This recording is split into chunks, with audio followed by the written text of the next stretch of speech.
Oui, c'est dans cette imitation de mon introduction habituelle que je te souhaite la bienvenue dans le podcast Murmuréquin. Cette introduction inhabituelle, c'est parce que j'ai le plaisir de t'annoncer que la cavalcade, le premier sommet virtuel des propriétaires de chevaux curieuses, revient du 6 au 10 septembre.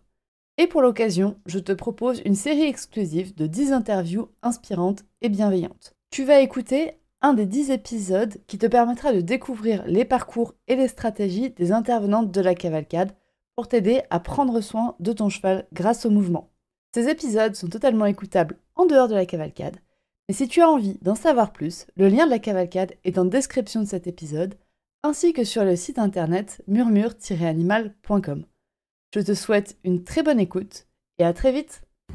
Bonjour à toutes et bienvenue dans ce nouvel épisode du podcast Murmuréquin où j'ai le plaisir de recevoir Julia. Alors Julia, tu es plus connue sur les réseaux sociaux par Wild Taina.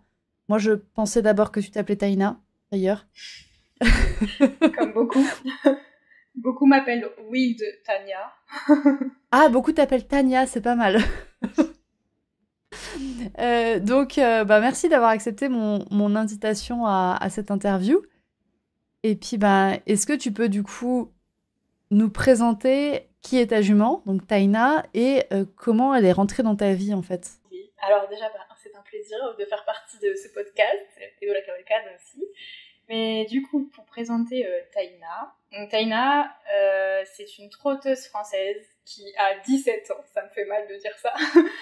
Le temps passe.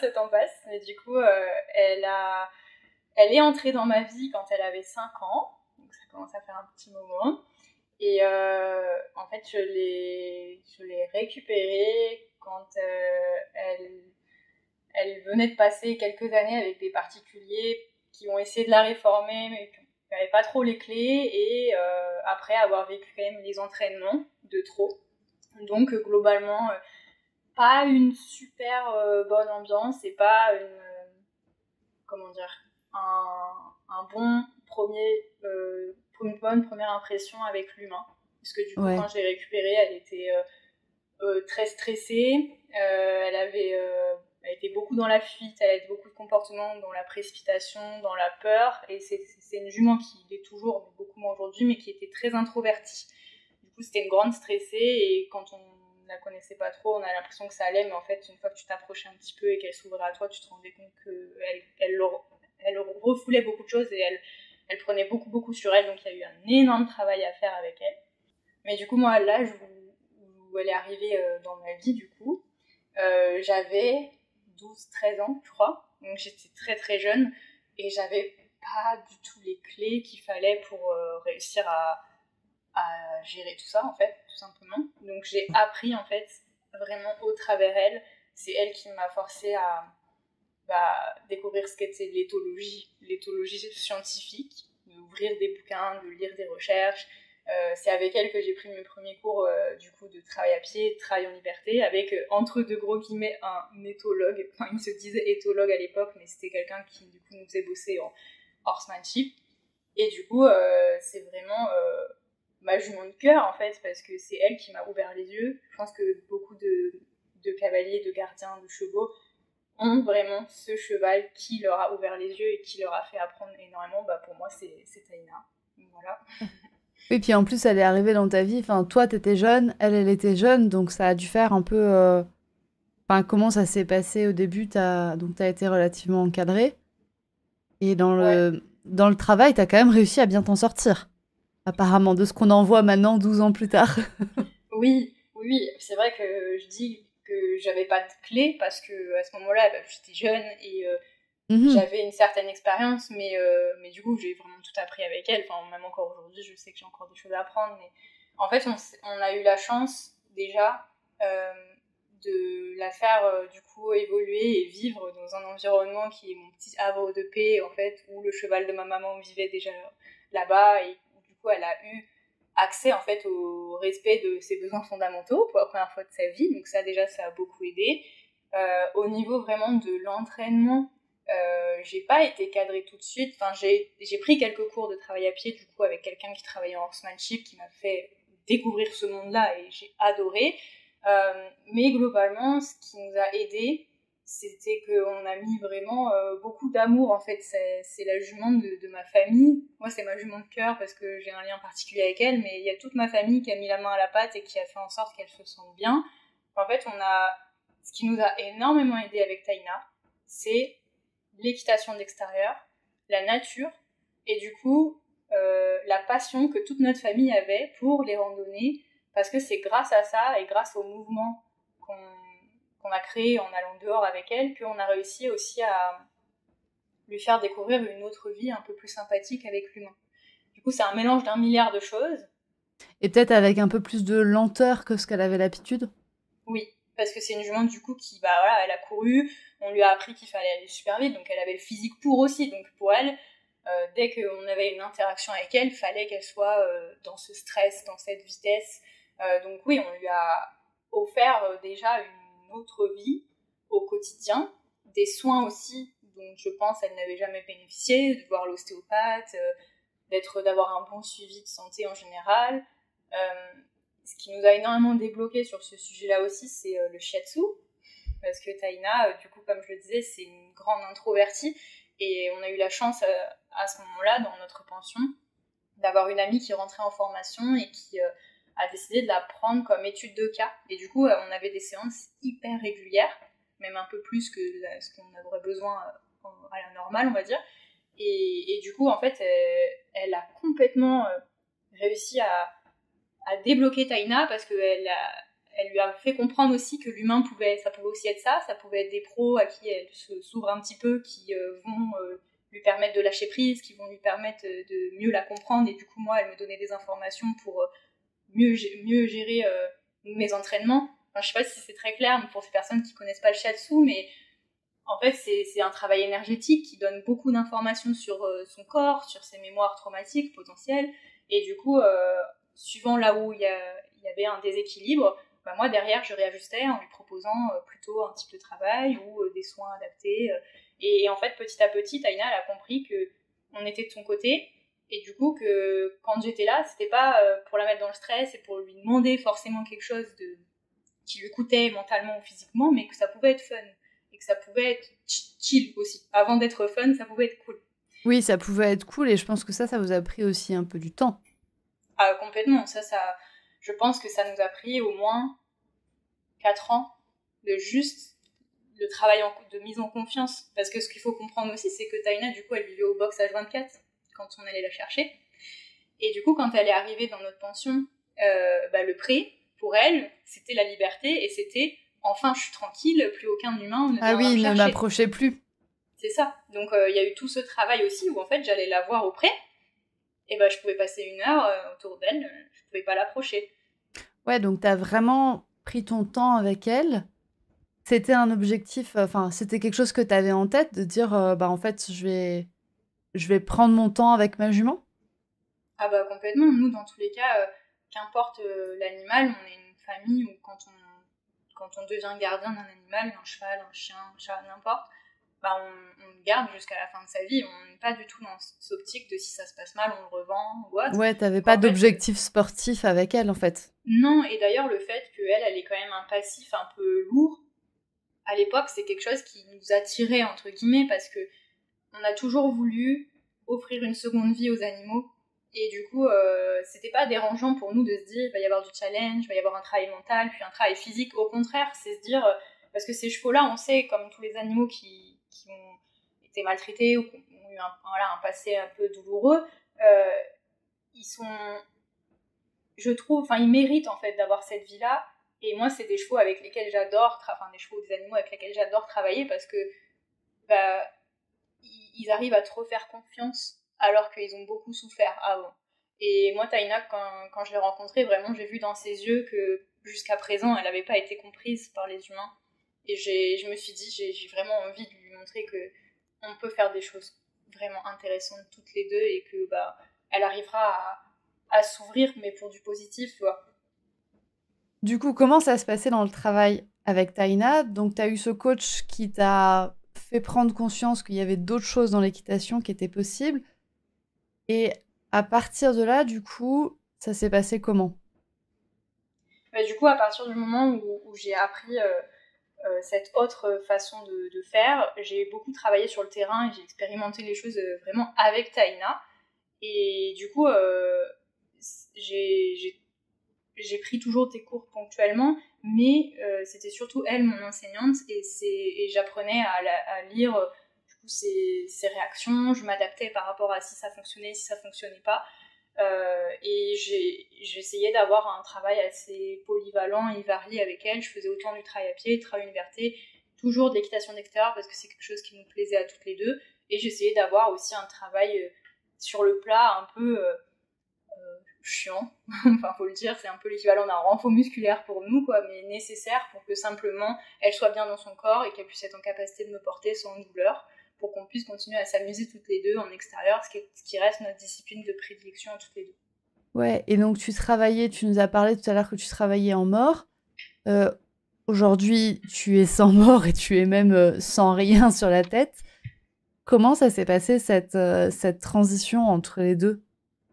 En fait, j'avais rien contre le mort avant, dans le sens où du coup mes chevaux jusqu'à présent je les bossais en mort et j'ai toujours essayé d'avoir une très grande légèreté et d'avoir des aides et des actions qui avaient un sens pour le cheval. J'ai toujours voulu faire en sorte que le cheval il soit acteur de sa séance et du coup qu'il comprenne son fonctionnement.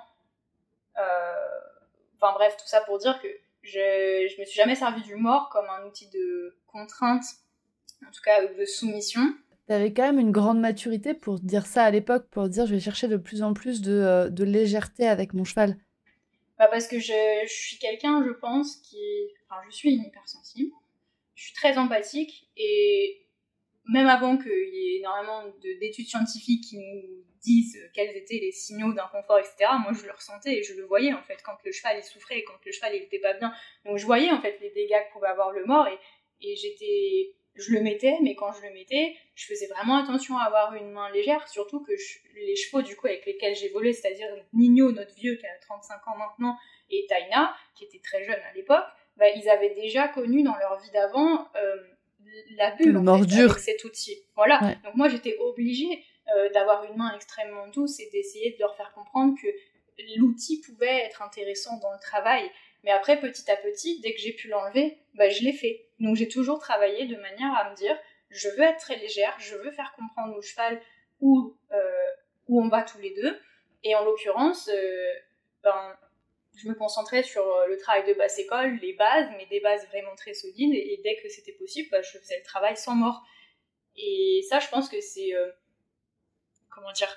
c'est par rapport à mon amour aussi du sport en général, du mouvement et de la biomécanique, ce que j'appelle pour moi une équitation raisonnée, tu vois, parce que j'ai toujours essayé de travailler mes chevaux dans le bon sens. Bon, tout le monde va te dire ça, globalement, on essaye tous de travailler nos chevaux dans le bon sens.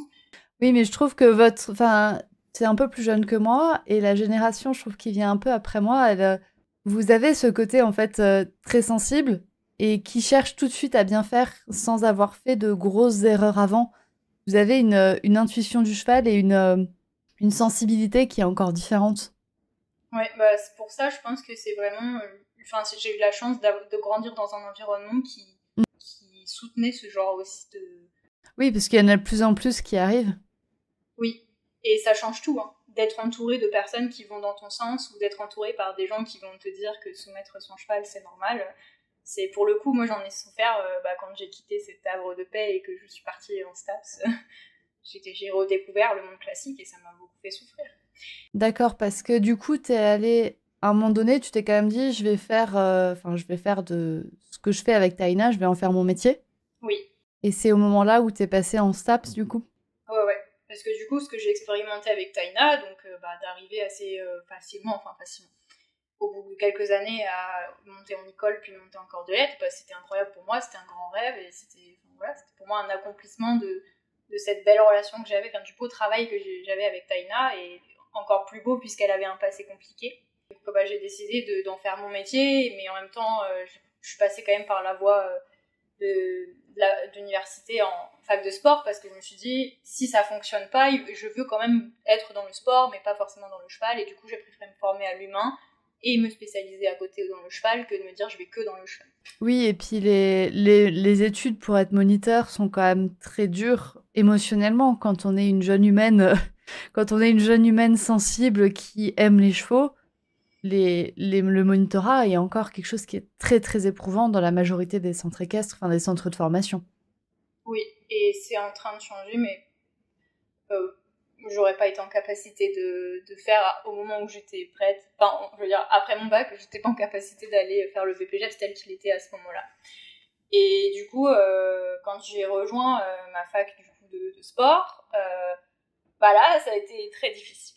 Parce que c'était un petit peu comme si je faisais le BP malgré tout. J'aurais pas cru, mais c'était compliqué. Oui, ça a quand même pas été facile émotionnellement. Non, parce que je me suis pas du tout retrouvée avec et les profils des gens qui m'entouraient et l'enseignement sur place. Ah oui, ce côté d'être entourée où tu avais toujours été entourée par des personnes qui étaient relativement ouvertes sur ce que tu faisais, qui te soutenaient dans ce que tu faisais, à là des personnes qui n'avaient pas du tout la même philosophie et la même approche des chevaux que celle que tu connaissais dans ton entourage et pour toi et pour Taïna. C'est ça. Aujourd'hui, tu t'en es sortie quand même. Aujourd'hui, tu accompagnes du coup des personnes à faire cette transition que tu as fait et faire ce travail de petit à petit. Enfin, toi, tu nous as dit c'est un travail que tu as fait petit à petit avec Taïna, c'est quelque chose qui est arrivé de manière très naturelle. Aujourd'hui, je sais pas, est-ce que les personnes que tu accompagnes viennent avec ce côté justement très naturel et où elles ont envie d'être accompagnées, de continuer à être accompagnées, ou est-ce que c'est des personnes qui arrivent avec une espèce de grosse remise à zéro à un moment donné? Et quels sont les bénéfices de ton accompagnement que tu vois chez ces personnes? Quel est le type de personnes que tu accompagnes et quels sont les bénéfices de ce que tu observes? Déjà, ce qui est super intéressant, c'est que j'ai environ 10% de personnes qui vont me contacter en me disant « je veux travailler en cordelette ». C'est pas du tout mes élèves cibles, dans le sens où... Enfin, c'est pas vraiment le mot, mais quand on me contacte, c'est surtout pour essayer de mieux comprendre son cheval et de mettre en place des actions, que ce soit dans le mode de vie ou dans l'entraînement, qui vont me permettre de créer une belle relation. C'est génial quand même que les personnes qui te contactent, je pense qu'elles sont relativement jeunes, et se disent pas, j'ai pas cet objectif. Moi, mon objectif, c'est de comprendre mon cheval. Mon objectif, c'est pas de faire, c'est de comprendre. Exactement. Et moi, je suis trop contente de voir ça parce que ça montre que déjà, c'est des personnes qui savent vraiment ce qu'est l'équitation et ce qu'est le fait d'évoluer avec son cheval et qui savent très bien que la cordelette, c'est juste, encore une fois, un accomplissement final qui prend des années de travail. Mais avant ça, en fait, il y a énormément de bases à mettre en place et du coup, elles sont plus à la recherche de ça. Et du coup, moi, je vais les aider, vraiment leur donner tous les conseils possibles, imaginables sur différents plans pour que petit à petit, le duo s'épanouisse ensemble et puisse avoir suffisamment de confiance pour aller vers cet objectif-là. Et il n'y a pas tout le monde qui veut monter en cordelette, c'est juste des gens qui veulent que le cheval soit bien physiquement ou mentalement, et peut-être qu'un jour ils monteront en cordelette, mais c'est pas ça qui va leur faire plaisir. Moi, au final, c'est ce que je dis beaucoup aussi. J'ai rien contre le mort. Je sais juste que le mort, il y a des abus. J'ai monté en mort. Mais en fait, la cordelette, ça sert à rien de la mettre si c'est pour mal s'en servir. Donc en fait, on peut très bien monter son cheval en mort, en licol, en side, en cordelette, et avoir une légèreté incroyable. La sensation sera le même. Enfin, je veux dire, qu'importe. Je sais pas si je suis très claire, mais... Ce que tu vas rechercher, en fait, c'est pas le matériel que tu vas utiliser. Ton objectif, il n'est pas sur le matériel. Ton objectif, il est sur la légèreté des aides et la communication mutuelle qu'il va y avoir entre le cheval et le cavalier. Oui, exactement. Et tu vois, il y a 70% de mes élèves aujourd'hui que j'accompagne en mort. Et c'est pas parce que je les accompagne en mort que c'est des cavaliers maltraitants et que, parce que ça c'est beaucoup un truc qu'on entend en ce moment, il y a toujours ce gros débat mort, pas mort, et en fait je les accompagne à avoir une grande sensibilité, une grande légèreté, à être vraiment avec son cheval, pas contre son cheval, avec cet outil-là, et petit à petit je sais très bien que en continuant ce travail-là pendant des mois, sur plein d'exercices différents, dans plein d'environnements différents, et ils vont obtenir une telle légèreté qu'ils vont leur donner confiance à peut-être utiliser un outil moins contraignant, et peut-être que d'ici 3, 4, 5 ans, ils testeront la cordelette, mais ça viendra naturellement parce que justement ce travail-là, il aura été fait. Ouais, tu cherches justement ce côté naturel, fluide, que tu as eu, toi, avec Taïna, d'une construction qui se fait un pas après l'autre, sans chercher à prendre de grandes décisions ou de baguettes magiques, quoi. Oui, et tu vois, par rapport à ça, là, je pense à une élève en particulier qui m'a appelé, pour le coup, ça m'a surpris, parce que justement, j'ai pas souvent cette demande-là, qui m'a appelé pour qu'on fasse un cours en cordelette montée pour qu'elle aille sauter en cordelette. Bon, ça, c'est les effets bénéfiques du Wild Challenge aussi. Et du coup, j'étais super touchée et je suis allée la voir. Mais en fait, on a travaillé à pied. Parce que pour moi, avant de partir sur le travail en cordelette montée, et tu dois tout revoir au début.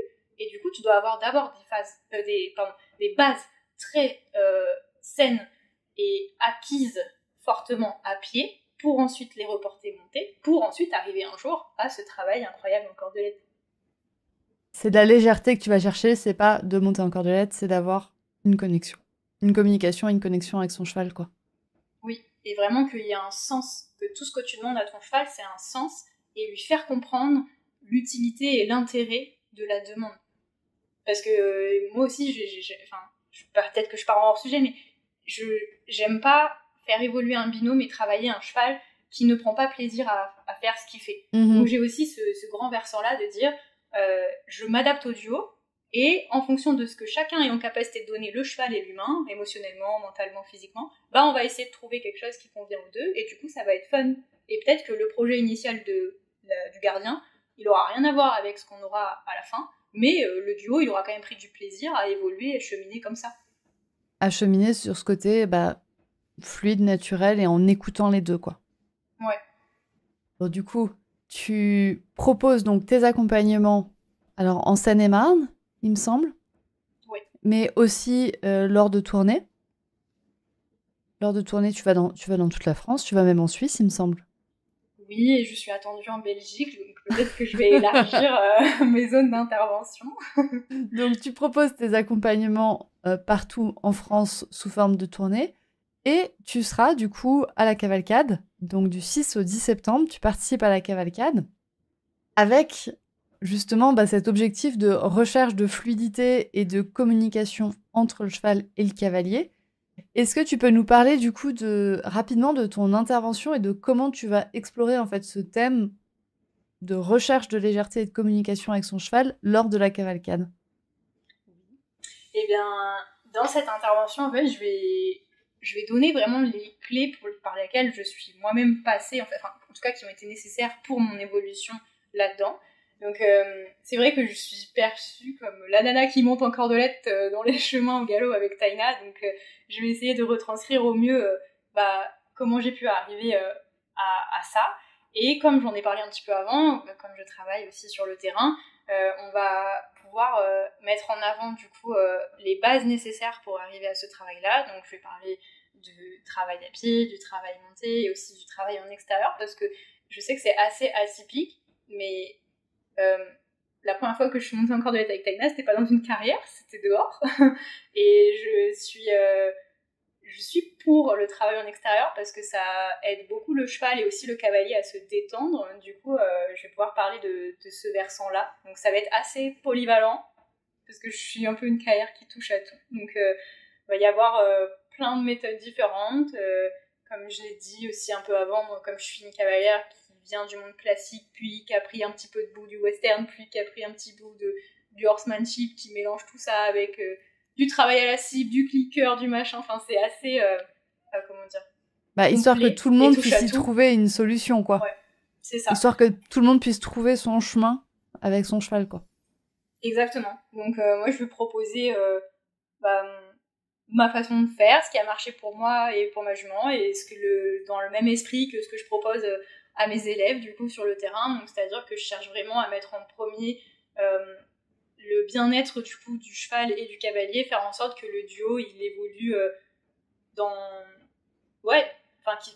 que chacun soit épanoui et qu'on brusque pas les étapes. Et le travail en cordelette, je vais faire une conférence dessus, mais ça va prendre des années avant d'y arriver. Donc je vais essayer de aussi parler de ça et donner autant des pistes très concrètes, très techniques dans l'entraînement du cheval, mais aussi, parce que c'est très important, beaucoup de clés plus psychologiques par rapport à l'humain. Parce que c'est aussi un gros travail à faire sur soi.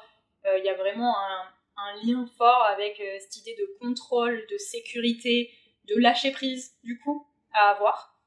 Donc voilà, globalement, ça va être tourné là-dessus. Donc ça va être, oui, sur, comme tu l'as dit et répété, c'est cette connexion, ce lien, et de trouver le chemin qui correspond à chacun. Et que chaque couple cheval-cavalier soit capable de trouver son chemin avec son cheval selon les aptitudes de chacun. Exactement. Ah bah super, ça va faire un joli programme. Du coup, on pourra retrouver cette conférence dont tu nous as parlé donc lors de la cavalcade du 6 au 10 septembre. Il y aura le lien pour rejoindre la cavalcade en description de cet épisode. Les gens peuvent te retrouver, les personnes qui écoutent ce podcast peuvent te retrouver sur Instagram. Est-ce que tu peux me rappeler ton pseudo ? Wild Taina. Wild Taina. Est-ce que les gens peuvent te retrouver aussi ailleurs ? Globalement, c'est surtout sur Instagram que je communique. Sur Instagram, il y a le lien de mon site où j'écris souvent des articles de blog. Et pour le moment, c'est surtout centré là-dessus. Il y a d'autres projets qui arrivent, mais ça va prendre du temps.